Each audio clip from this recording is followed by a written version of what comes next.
Hello guys, welcome to my YouTube channel A to Z Ravi Pahadi blog में आज आपका स्वागत है।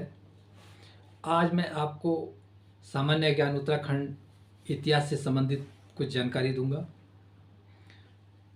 ये उन कैंडिडेट्स के लिए है, ये उनके लिए है जो उत्तराखंड इतिहास से जानकारी संबंधित जानकारी रखते हैं और ग्रुप सी की तैयारी करने वाले और किसी भी एग्जामिनेशन की तैयारी करने वाले उन छात्र छात्राओं के लिए हैं जो ये वीडियो देख सकते हैं। आज मैं आपको ले चलता हूँ चंद वंश का उदय कैसे हुआ, कितने इसमें राजा आए, कौन इसमें प्रतापी राजा था, उनके द्वारा किए गए कार्य क्या क्या थे और जो जो क्वेश्चन पत्र होता है उससे संबंधित जो किस तरह के क्वेश्चन आते हैं। तो इस तरह की वीडियो बिल्कुल भी स्किप मत करना और मेरे YouTube channel A to Z Ravi Pahadi blog को में जाके इस वीडियो को डाउनलोड कर सकते हैं और एक एक पॉइंट आप देख सकते हैं। तो मैं आपको ले चलता हूँ चंद राजवंश के राजाओं की तरफ, जिसको मैं आप पूरी जानकारी दूंगा। देखते रहिए मेरे ब्लॉग को और लाइक और शेयर ज़रूर करें। मेरे यूट्यूब चैनल को सब्सक्राइब करें और अपने दोस्तों तक पहुंचाइए जो इस तरह के एग्जामिनेशन की तैयारी कर रहे हैं। तो चलो मिलते हैं चंद राजवंश के उदय में। आज मैं आपके लिए ले आया हूँ उत्तराखंड सामान्य ज्ञान। उत्तराखंड का जो इतिहास है, जो मध्यकाल का इतिहास है, वो है कुमाऊं में चंद राजवंश। इसमें जो चंद वंश में जो राजाओं का जब आगमन हुआ तो इसमें मैं आपको पूरी डिटेल बताऊंगा कि किस तरह यहाँ पे इसका उदय हुआ है, कौन कौन यहाँ पे प्रतापी राजा आए हैं। आप इस वीडियो में बने रहें और वीडियो को बिल्कुल भी स्किप ना करें। एक एक पॉइंट बताऊंगा। आप मेरी वीडियो को सब्सक्राइब और लाइक और ज़रूर करें। ये उन कैंडिडेट्स के लिए है जो ग्रुप सी और अदर्स एग्ज़ाम की तैयारी कर रहे हैं, उनके लिए बहुत ही महत्वपूर्ण पॉइंट है ये चंद वंश के कम से कम 3 से 4 क्वेश्चन आते हैं। तो आप इस वीडियो को बिल्कुल भी स्किप ना करें और इसका जो एक एक पॉइंट है वो बारीकली ढंग से देखते रहिए। आप इस वीडियो को मेरे YouTube channel A to Z Ravi Pahadi blogs में जाके डाउनलोड कर सकते हैं। तो मैं आपको मुख्यतः ले चलता हूँ इस कुमाऊं में चंद राजवंश का जब उदय हुआ तो यहाँ पे अलग अलग इतिहासकारों के मत थे। तो कुमाऊं में जब चंद और कत्यूरी प्रारंभ हुए तो समकालीन थे और इनकी सत्ता में कई संघर्ष चलता आ रहा था।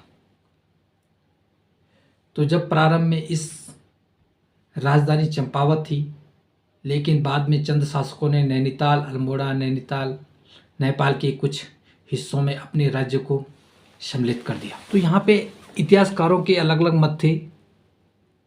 जैसे ये है सोमचंद के बारे में इतिहासकारों का मत अलग अलग था। जैसे कुमाऊं के इतिहासकार लेखक जो थे बद्रीदत्त पांडे, उनके अनुसार सोमचंद का जो शासन था यहाँ पे 700 से लेकर 721 ईस्वी तक। फिर यहाँ पे ब्रिटिश काल के लेखक आए एटकिंसन मानते थे कि सोमचंद का जो शासन था यहाँ पे 935 ईस्वी में के आसपास ही था।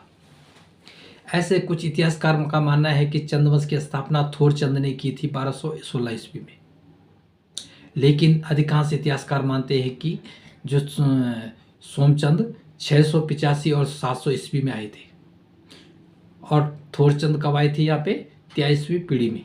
तो साथियों, सोमचंद जो थे जो एक यात्रा पे आए थे, झूसी के रहने वाले थे, इलाहाबाद झूसी, और ये बद्रीनाथ की यात्रा पर आए थे। और इस समय यहाँ कत्यूरी का शासक था ब्रह्मदेव।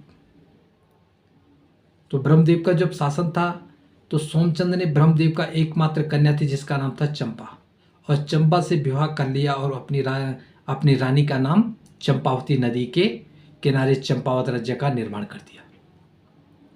जब इन्होंने चंपावत का नगर का निर्माण कर दिया तो उन्होंने चंपावत में क्या किया, एक राजबुंग का किला बनवा दिया।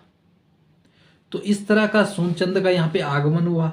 इस तरह के चंद राजाओं के जो 61 राजा की लिस्ट दी इस प्रकार है, आप देख सकते हैं। तो जो सबसे पहले प्रतापी राजा थे यहाँ सोमचंद ही थे। तो इस तरह के मैं आपको बड़े ऊपर लेके चलता हूँ। एक देखिए, सोमचंद थे, आत्माचंद थे, पूरनचंद थे, इंद्रचंद थे, मासर चंद थे। इस तरह के मतलब 61 राजा हुआ करते थे जिन्होंने चंद वंश में शासन किया था। तो इस तरह की ये 61 राजा हुआ करते थे। अंतिम राजा जो थे महेंद्र चंद थे। तो इन 61 राजाओं में जो चंद राजवंश के जो प्रतापी राजा थे, सबसे पहले थे ये इंद्रचंद, जो चतुर्थ राजा थे। इस चंद्रवंश के चतुर्थ राजा थे। इसके समय में उत्तराखंड में रेशम उत्पादन व निर्यात अधिक हुआ। इसने नेपाल के मार्ग से चीन के व्यापारिक संबंध बनाए। और उसके बाद आए बीड़चंद, जो 8वां राजा थे चंद्रवंश के। इसे विलासी राजा भी कहा जाता था। इसके समय में खस जातियों का प्रभुता बढ़ गया और बीड़चंद का 9वां राजा था। बीड़चंद को खस जाति का अंत का श्रेय जाता है। तो इस तरह के इसके बाद आया रूपचंद। तो रूपचंद ने क्या किया था? तो इसके बाद रूपचंद थे जो 10वां राजा थे चंद्रवंश के। इसने सैनिक शास्त्र नामक ग्रंथ की रचना की थी। उसके बाद आए थे थोरचंद जो 23वें राजा थे। तो इसे कुछ इतिहासकार हर्षदेव जोशी, श्री फ्रेजर के अनुसार थोरचंद ही चंद्रवंश के संस्थापक मानते थे।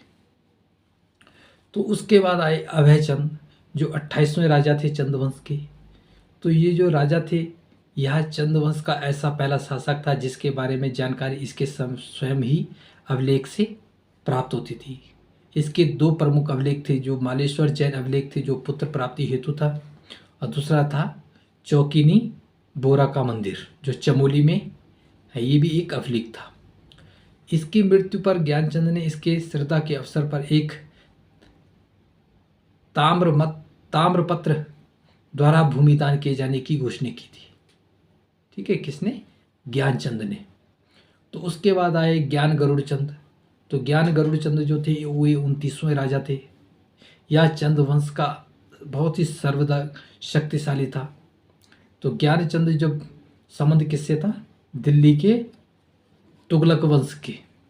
उसके बाद फिरोज शाह तुगलक ने ज्ञानचंद और गरुड़ की उपाधि दी थी। जो फिरोज शाह तुगलक थे उन्होंने ज्ञानचंद को क्या दे दी? गरुड़ की उपाधि दी थी। फिर मजेड़ा ताम्रपत्र के ज्ञानचंद्र को श्री राजा विजय कहा था। तो इस तरह के भीष्मचंद आए। फिर उन्होंने 43वें राजा 1512 से लेके 1530 ईस्वी में इसका शासन रहा। तो आप देख सकते हैं ये इन्होंने खगमरा किला का निर्माण किया था और उन्होंने फिर चंपावत में शासन करने वाला अंतिम शासक था। तो इस तरह का इन्होंने कई प्रकार के इन्होंने अपनी राजधानी को हस्तांतरण भी किया था। कहाँ? अल्मोड़ा में, चंपावत से। किसने? भीष्मचंद ने। तो इसके बाद आए फिर कल्याणचंद तृतीय जो 44वां राजा थे। तो इन्होंने उस समय जो अल्मोड़ा में जो राजधानी हस्तांतरण की थी भीष्मचंद ने, तो उस समय इन्होंने अपनी राजधानी पूर्ण रूप से तैयार कर दी थी। तो इसके बाद रुद्रचंद आए 45वां राजा। ये अकबर के समकालीन थे। उसके बाद लक्ष्मी चंद आए जो 46वें राजा थे। चंदवंशावली और लक्ष्मी चंद के मनोदय काव्य को लक्ष्मण चंद भी कहा जाता था। उसके बाद आए बाज बहादुर चंद जो 50वां राजा थे 1638 से लेकर 1678 ईस्वी में। तो इस तरह के इन्होंने बाज बहादुर यानी उधम सिंह नगर की स्थापना करी थी बाज बहादुर ने। उसके बाद आए कल्याण चंद। तो कल्याण चंद ने इस समय 50वां राजा थे जिन्होंने 1730 से लेकर 1748 तक शासन किया। तो इस तरह के राजा हुआ करते थे। फिर उसके बाद दीपचंद 57वां राज 57 राजा था। ये दीपचंद जो था 57वां राजा था। ठीक है, तो दीपचंद ने दीवान हर्षदेव जोशी था। तो इसके बाद मोहन चंद आया जो 58वां राजा। इसने हर्षदेव जोशी को क्या किया था? जेल से बाहर निकाला था। ठीक है, उसके बाद आया अंतिम चंद्रवंश का अंतिम शासक जो है महेंद्र चंद जो 61वां राजा था। इन्होंने 1790 ईस्वी में नेपाल में गोरखाओं ने महेंद्र चंद को हावड़ा बाग अल्मोड़ा में पराजित किया था। ठीक है, तो गोरखाओं को कुमाऊं पर आक्रमण करने का निमंत्रण भी हर्षदेव जोशी ने ही दिया था। इस प्रकार कुमाऊं में चंद्रवंश का अंत हो गया और 1790 ईस्वी के आसपास कुमाऊं में गोरखाओं का शासन प्रारंभ हो गया। तो इस तरह के कुछ मेन बातें थी जो प्रतापी राजाओं की थी। अब कुछ प्रश्नोत्तरी आती है चंद्रवंश से संबंधित, जो आप देख सकते हैं। ये क्वेश्चन आपके एग्जाम में पूछे जा सकते हैं। जैसे कुमाऊं में चंद राजवंश के स्थापना किसने की माना जाता है, किसको जाता है इसका श्रेय? तो सोमचंद है। ऐसी चंद राजवंश के राज चिन्ह क्या था? गाय था। ऐसी लाल मंडी किले का निर्माण किसने किया था? ये था कल्याण चंद तृतीय ने। ऐसी खगबरा किले का निर्माण शासक किसने किया? ये बाज बहादुर चंद ने। ऐसी हर्षदेव जोशी के अनुसार चंद्रवंश के संस्थापक कौन थे? ये थोरचंद थे। ऐसे गांवों में ग्राम प्रधान और मुख्य नियुक्ति की प्रणाली किसको जाता है? ये था चंद्रवंशों के समय। ऐसी चंद्रवंश का सबसे शक्तिशाली राजा कौन था? ये थे भीष्म, ये गरुड़ चंद थे, ज्ञान गरुड़ चंद। ऐसी थे कल्याण चंद्रोदय की रचना किस चंद्र शासक समय में हुई थी? ये था कल्याण चंद चतुर्थ के समय। ऐसी चंद में मुगलों के संबंध में कौन सी जानकारी मिलती है? इसमें मिलती थी सैनामा और जहांगीरनामा। ठीक है। ऐसी त्रिवेणिक धर्मनिर्णय नामक ग्रंथ की रचना किस शासन ने की थी? रुद्रचंद ने करी थी। कुमाऊं में चाणक्य किस चंद शासन के दीवान थे? ये दीपचंद के थे। चंद्रवंश का अंतिम शासक कौन था? ये था महेंद्र चंद था। और चंद्रवंश की राजधानी अल्मोड़ा किस चंद शासन के शासनकाल के बनकर पूर्ण हुई थी? ये हुई थी कल्याण चंद तृतीय की। और इसी तरह ताम्रपत्र पात्र पर भूमिदान देने की घोषणा के शासन किसने किया था? ये करा था तुम्हारे ज्ञान गरुड़ चंद ने। इसी तरह महेंद्र चंद व गोरखाओं के बीच किस मैदान में युद्ध लड़ा था? ये लड़ा था हवाला बाग। इसी तरह राजबुंगा किला किस चंद्रवंश ने बनाया था? ये बनाया था सोमचंद ने। ज्ञानचंद को गरुड़ चंद की उपाधि दिल्ली के संद के किस वंश की थी? ये था तुगलक वंश। तो साथियों, इस तरह चंद राजवंश का इतिहास था। ये मैंने पूरी जानकारी आपको दे दी है। तो मेरे चैनल को सब्सक्राइब और लाइक ज़रूर करें। ये उन कैंडिडेट्स, उन छात्र छात्राओं तक ज़रूर पहुंचाइए। और आप भी इस वीडियो को बिल्कुल भी स्किप मत करना, पॉइंट टू पॉइंट देखना। और मेरे YouTube channel A to Z Ravi Pahadi blog में जाके इसको डाउनलोड करके इसको देख सकते हैं और नोट्स बना सकते हैं। तो मिलते हैं गाइस इसी तरह ब्लॉग में। तो तब तक के लिए देखते रहिए वाचिंग फॉर दिस ब्लॉग। तो मिलते हैं नेक्स्ट ब्लॉग में, तब तक के लिए धन्यवाद।